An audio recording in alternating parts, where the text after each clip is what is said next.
Hello story seekers. पिछले भाग में आपने सुना कि निशी को भूख लगने की वजह से वो एक स्टेशन पर उतरकर अपने लिए कुछ फ्रूट खरीदती है। जैसे ही वापस आती है वैसे ही एक चोर उसके पैसे छीनकर भागता है। निशी चोर के पीछे भागती है।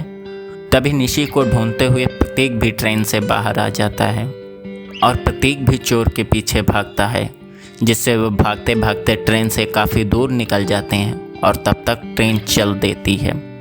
ट्रेन ने अच्छी स्पीड पकड़ ली थी और इस तरह से उनकी ट्रेन छूट जाती है।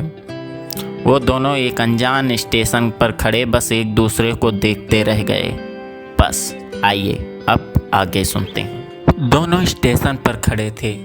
तभी प्रतीक देखता है कि निशी की आंखों में आंसू आ गए हैं। प्रतीक निशी को देखते हुए बोलता है, अरे तुम्हारी आंखों में आंसू, तुम रोती भी हो। तभी प्लेटफॉर्म की लाइट एकदम से बंद हो जाती है। निशी पलटकर प्रतीक से चिपक गई। प्रतीक इस अचानक मिलन से चौंक गया, लेकिन उसके उदास मन में डरे हुए चेहरे को देखकर कुछ नहीं बोल पाया। पहली बार कोई लड़की उसके इतने करीब थी, इसलिए सोच ही नहीं पाया कि क्या करें। प्रतीक ने महसूस किया कि उसकी धड़कन निशी की धड़कन के आगे बंद हो चुकी है और निशी का दिल डर से इतनी तेज धड़क रहा था कि वो उसे अपने सीने में महसूस कर सकता था। तभी खुद को संभालते हुए निशी के सर पर हाथ रखते हुए प्यार से उसके कान में बोला, डरो मत, मैं हूँ ना। अच्छा, घर पर फ़ोन लगाकर बता दो कि मैं मुसीबत में हूँ। तभी लाइट आ जाती है। निशी खुद को प्रतीक के साथ से एकदम से अलग करती है। उसकी आंखों में उसका शर्माना प्रतीक को साफ साफ दिख रहा था। फिर वो अपना फ़ोन देखती है, लेकिन फ़ोन उसके पास नहीं होता है। फ़ोन तो ट्रेन में ही है, अब क्या करूं? अब मैं इस अनजान जगह में रात के 12 बजे किसी दानापुर स्टेशन पर हूं। हद है यार, निशी चिल्लाते हुए बोली। प्रतीक ने कहा, अच्छा मेरे फ़ोन से कर लो। निशी थोड़ा डरते हुए बोली, मैं घर से भाग कर आई हूँ, फ़ोन नहीं कर सकती हूँ। क्या बोल रही हो तुम? भाग कर आई हो? लेकिन क्यों? प्रतीक ने परेशान होते हुए पूछा। निशी ने कहा, बाद में बताऊंगी, अभी कुछ करो ना, तुम्हारे पास तो पैसे होंगे। नहीं यार, जल्दी जल्दी में पर्स ट्रेन में ही रह गया। प्रतीक परेशान होते हुए बोला, अब कैसे होगा, मैं क्या करूंगी, घर में सभी परेशान हो जाएंगे। निशी बड़बड़ाती रही। तभी प्रतीक किसी से फ़ोन पर बात करता है। हेलो पापा, एक हेल्प कर दीजिए। प्रतीक पापा से बात करते हुए बोला। फ़ोन के उस तरफ से पापा बोले, आखिर आ गई हमारी याद, बताओ क्या हेल्प चाहिए। सुनकर प्रतीक को गुस्सा तो बहुत आया। दिल किया कि फ़ोन रख दे, लेकिन निशी को परेशान देखकर बोला, एक कार चाहिए दानापुर स्टेशन पर, मैं लोकेशन सेंड कर देता हूँ। इतना बोलकर प्रतीक ने फ़ोन रख दिया। निशी ने सोचते हुए पूछा, तुम्हारे पापा क्या कर लेंगे यहाँ, वो तो इतनी दूर हैं। प्रतीक मुस्कुराया और कहा, बाहर चलो, अगले स्टेशन पर ट्रेन भी पकड़नी है। निशी बोली, कैसे? हम इतनी जल्दी कैसे पहुँचेंगे? दोनों बाहर आने लगे। तभी निशी ने धीरे से अपना हाथ प्रतीक के हाथ में थमा दिया।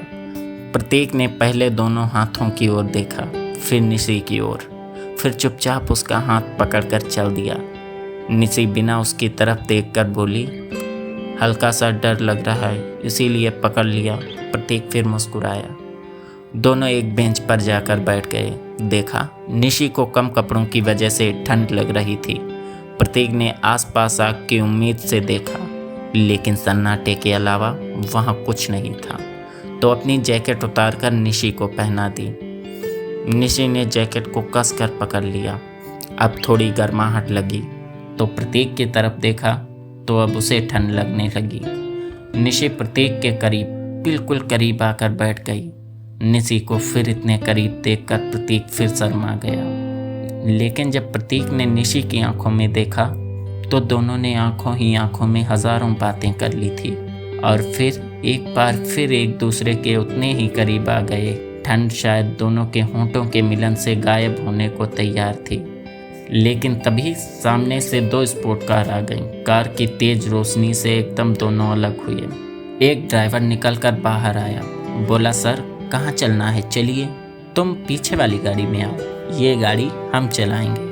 प्रतीक ने निशी के लिए दरवाज़ा खोला। निशी के मन में हजारों सवाल आए। उसने पूछने की कोशिश की तो प्रतीक बोला अभी कुछ नहीं, ट्रेन पकड़ लें पहले और ये ड्राइव एंजॉय करो बस। निशी ने हाँ में सिर हिलाया। और तुम लोग सीधे बेगूसराय स्टेशन पर मिलना। प्रतीक ने दूसरे कार में बैठे ड्राइवर को आदेश दिया और गाड़ी स्टार्ट करके चल दिया। कुछ ही देर में गाड़ी हवा से बातें करने लगी। निशी सब कुछ भूलकर बस एंजॉय कर रही थी और चिल्लाए जा रही थी, और तेज और तेज और तेज। जिस सफ़र को ट्रेन से 2 घंटे लगते उसे प्रतीक ने 2 घंटे से कम में ख़त्म कर दिया था। दोनों बेगूसराय स्टेशन पर पहुंच चुके थे। देखा ट्रेन वहां पहले से खड़ी थी। दोनों तुरंत भागे, जल्दी से ट्रेन में चढ़ गए। जाकर केबिन में पहुंचे तो दोनों थकान के कारण सीट पर थम से बैठ गए। सुबह के 4 बज गए थे और दोनों एक दूसरे को देखकर मुस्कुरा रहे थे, लेकिन थकान के कारण कब आँख लग गई पता ही नहीं चला। अब सुबह के 7 बज रहे हैं। सूरज की मीठी सी किरण खिड़की से सीधे प्रतीक के चेहरे पर लग रही है। अगले भाग में आप जानेंगे कि क्या ये मोहब्बत का सफ़र आगे बढ़ा या फिर टूट गया। तो अगला पार्ट बिल्कुल भी मिस ना करिए और हमारे चैनल को सब्सक्राइब करके स्टोरी सीकर्स फैमिली का एक हिस्सा बन जाइए। वीडियो को लाइक, शेयर और कमेंट करें।